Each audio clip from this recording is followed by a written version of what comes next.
Okay, so we're going to build another plot today, a thing called a stem and leaf plot. And a stem and leaf plot is a pretty simple plot that's used oftentimes with discrete data. Um, they're pretty quick and easy to build, and we'll see how this works. So what a stem and leaf plot looks like is oftentimes you take like the last digit off of a number. So let's say I'm going to build my stems as 4, 5, 6, 7, 8, and then I'm going to put the last digits here. So I'll have a 1, a 1, 2, a 0, 1, 4, 7, 0, 0, 3, 5, 9, 8, 0, 1, 2, 4, 0, 1, 1. Okay, so what this thing does is it's taken like various pieces, a list of data and broken it down and made it into groups of 10. So like this 2 is a leaf, right? And the 4 is the stem. And if I put that together, that represents the data point 42. So I know that 42 was in my data set. Or let's say this one would represent 71 is in the data set. And 68 is in the data set. So generally speaking, what you do is you take all the numbers within groups of 10 and you take off the front number or the front couple of numbers and then stack up the last numbers so you can see how many are in that group. So there was 3 numbers in the 40s, 4 numbers in the 50s, 6 numbers in the 60s, 4 numbers in the 70s, 3 numbers in the 80s. And if you kind of look at it sideways, this is almost like a really quick and easy way to get something that's close to a histogram, right? You get a sense of the distribution of this thing. There's not many numbers near 4, not many numbers near 8. There's a lot in the 60s, so not many in the 40s and 80s, and this kind of thing. All right, so let's actually build one of these. So if you look in the notes section for this, there's kind of a list of data here that I'm going to work with a calculator.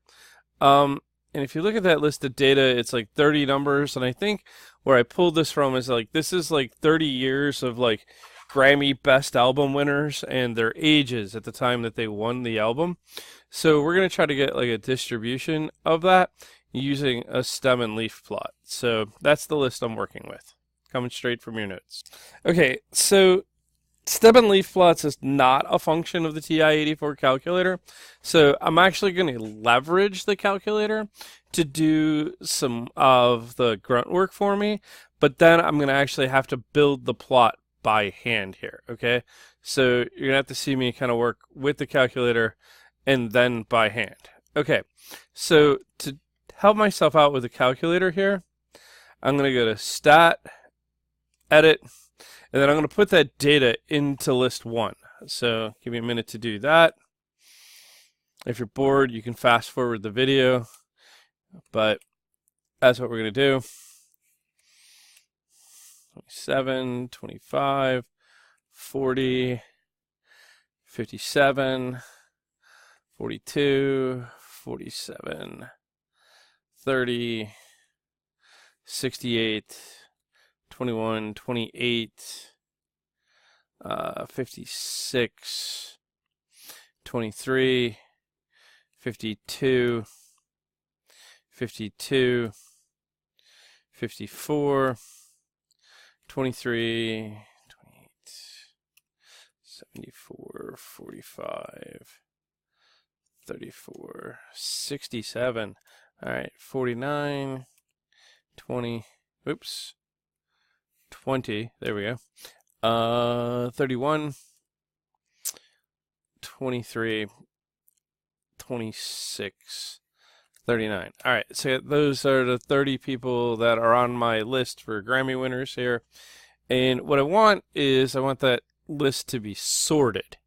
Okay, because that's going to help me make the plot. So I'm going to go back to the main screen, second mode, Stat, choose number 2 for sorting, ascending. do that to list 1, hit enter, it says it's done, and then I go back in there and I look at the list, and now they're in order. Okay, so this is where I've got to do a little bit of like going back and forth between my paper and the calculator here. Okay, so I'm going to make my plot. It's a little tricky here because the calculator is going to kind of like fade in and out as I touch things. But we'll make it work. Alright, so the first thing I need is like the first group I have are 20s. So I'm going to make a bar here and I'm going to put a 2.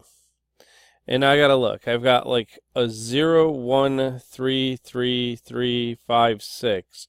So let's get that down. 0, 1, 3, 3, 3, 5, 6. And then let's see what we got.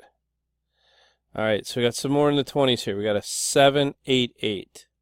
7, 8, 8. So that clears out the 20s, right?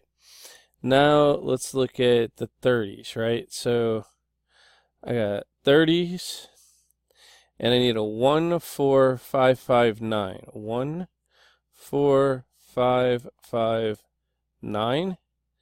Alright, so that gets me my group in the 30s. There's a 0 in there. I missed the 0. There's a 30-year-old in there. 0, 1, 4, 5, 5, 9. So there's the leaves for that group, right? So let's look. I got 40s, right? So I got a 0, 2, 5, 5, 7, 9. So 4, 0, 2, 5, 5, 7, 9. Okay. Pretty good with the memory there, right? Now we got the group in the 50s. All right, so a bunch of 50-somethings making music here. 5 is the stem, right? Let's make that a little neater. 5. All right, there we go. 5 is the stem, and it's 2, 2, 4, 6, 7. So I got a 2, 2, 4, 6, 7. All right, so now let's drive down to the 60s. There's only 2 in the 60s. There's a 67 and a 68. So 67, 68. Okay, and then what do we got? We got like a 1 in the 70s. 74-year-old. All right, actually, I think that's Carlos Santana, but we're not going to go down that road. All right, so here's what we got. If I take in my Grammy winners here, I can see that there's a heck of a lot more Grammy Album of the Year winners who are 20. And then it starts to kind of dissipate a little as I'm going down until we got like 1 down here in their 70s. So this is probably like a bell-shaped curve that is like really skewed right. Down is right in this case if you turned it sideways. But it's a really quick, easy way to get a plot for discrete data. And one of the cool things about this plot is you don't lose much because you can actually restore the data. Like you know that in this data is a 45-year-old, right? And we know that there's a 74-year-old. So this is one of the upsides of the stem and leaf plot. Downside is like you can't do it using the calculator, but you know, it's not that hard to create once you have the list sorted. All right, so there you go. Stem and leaf plots.